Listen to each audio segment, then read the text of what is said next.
mukhalifun lil khalqi, Allah berbeda dengan makhluknya fi jami'il wujuh, di seluruh sisi, di seluruh sisi. Yang dimaksud dengan makna bil itlaqi, bahwa maknanya adalah Allah berbeda dengan makhluknya dari segala macam sisi, seluruh. Makanya kita sebagai manusia tidak boleh memiliki persepsi, tahu persepsi, anggapan gitu, bahwa Allah sama dengan hambanya. Itu nggak boleh. Dari sisi mana? Tidak boleh seorang hamba mempunyai persepsi bahwa Allah sama dengan hambanya. Dari semuanya, tanpa dibatasi oleh satu batasan, seluruhnya Allah berbeda dengan makhluknya. Anda nggak boleh melihat Allah dengan persepsi makhluknya. Jadi nggak boleh. Contoh, kita bicara soal adil. Kita bicara soal adil. Adil ini kan sesuai dari mana orang melihat. Terkadang sama berdiri itu juga belum tentu adil. Terkadang yang berbeda itu justru menjadi adil. Maksudnya begini. Apa namanya? Terkadang kita menilai kepada Allah bahwa keadilan adalah sesuatu yang rata, sesuatu yang rata. Tapi itu kan persepsinya manusia. Tapi keadilan itu terkadang tidak perlu rata. Keadilan tidak perlu rata. Contoh, misal seperti ini. Kalau keadilan itu merata, gampangnya begitu. Agak ada apa? Atau misalnya, kenapa diciptakan semangka yang tidak ada batang pohonnya, melon yang tidak ada batang pohon, padahal dia besar. Tapi ada buah kecil justru malah menjulang tinggi ke atas. Seri, ngapain? Timbang segini doang. Ini ada semangka sama melon tapi di bawah. Nah ini maksudnya tadi, bahwa keadilan itu tidak harus selalu merata. Makanya tadi, melihat adil tidak dari pandangan manusia, tapi melihat dari pandangan Allah. Contoh lagi.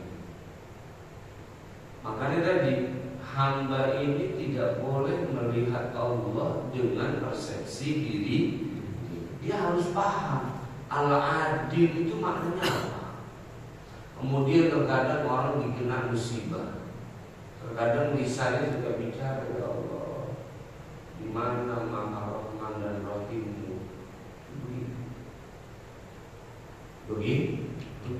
Menuntut kepada Allah di mana Rahman dan Rahim. Bisa jadi ujian itu adalah Rahman dan Rahimnya Allah. Nah, itu begitu. Jadi tidak melihat Allah dengan cara persepsi manusia. Karena Allah memiliki sifat mukhalifun lil khalqi fi jami'il wujud.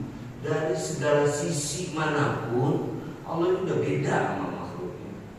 Makanya menilai, melihat Allah tidak dengan cara persepsi manusia.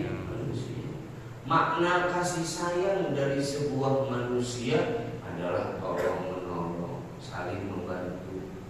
Begitu. Bisa jadi Rahman, Maha Kasih dan Maha Sayangnya Allah diberikan melalui ujian. Oh, kekasihnya aja diuji.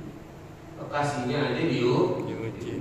Nabi Muhammad sallallahu alaihi wasallam lahir dalam keadaan sudah yatim.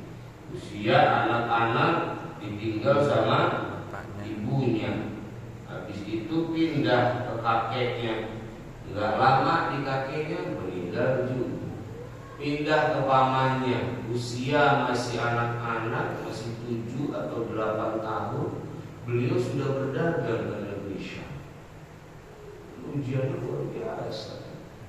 Ujiannya luar biasa. 7 tahun udah dagang ke negeri Syam. Syam ini sekarang yang jadi Palestina. Sekarang yang lagi serang lagi ke sama Israel, si Libanon ya, itu masih Syam, itu masih Syam. Begitu ya. Perjuangan itu ujian. Nah, makanya tadi tidak menilai Allah dengan kacamata manusia. Karena Allah berbeda dari segala sisi dengan makhluknya. Katanya Allah Maha melihat. Kok kita yang susah nggak ditolong? Namanya dari persepsi manusia. Karena melihatnya Allah berbeda dengan melihatnya manusia. Nah, kemudian asyarhu penjelasan yajibu ala kulli mukallafin, wajib atas setiap orang mukallaf. Kita nih orang mukallaf. Wajib apa? Ayya'rifa min sifatillahi ta'ala, mengenal sifat-sifat Allah subhanahu wa ta'ala. Sifat Allah al-wajibi fi haqqihi, yang wajib di dalam haknya Allah. Kita sebagai orang mukallaf wajib mengenal, wajib tahu sifat-sifatnya Allah. Sifat Allah yang pertama ada yang wajib. Yang wajib itu artinya apa? Wa huwa ma la yutasawwaru fil aqli adamuhu. Sesuatu yang tidak bisa digambarkan fil aqli, di dalam akal, adamuhu apa? Tidak ada. Beda artinya wajib dalam ilmu fikih atau dalam ilmu tauhid seperti ini. Arti wajib dalam ilmu tauhid adalah akal ini tidak bisa menggambarkan ketika sifat ini tidak ada. Ya. Akal tidak bisa menggambarkan ketika sifat ini tidak ada. Itu namanya wajib. Paham? Akal ini kan tidak bisa menggambarkan kalau sifat ini tidak ada. Contoh, Allah punya sifat wujud yang artinya ada. Nah, maka maknanya wajib itu apa? Akal ini tidak bisa menggambarkan kalau Allah punya sifat tidak ada.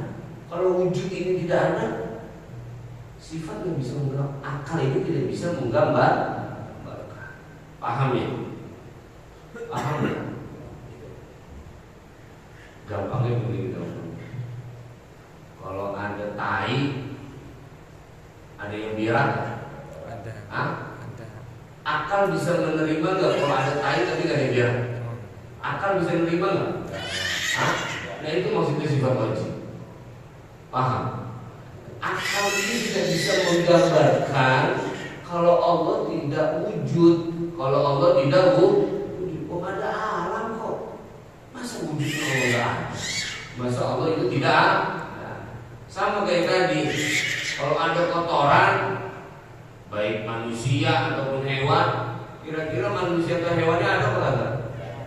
Kalau saya ngomong, oh ini tai, nggak ada yang gerakin ini, pada percaya nggak? Karena akal tidak bisa menggambarkan. Wajib kalau ada kotoran ya yang berak, paham? Wajib itu kalau ada kotoran pasti ada yang berakin ini. Rumah saya siapa yang berakin? Itu paling tainya doang itu, apa ada yang berakin? Percaya? Ada. Itu namanya akal tidak bisa menggambarkan ketika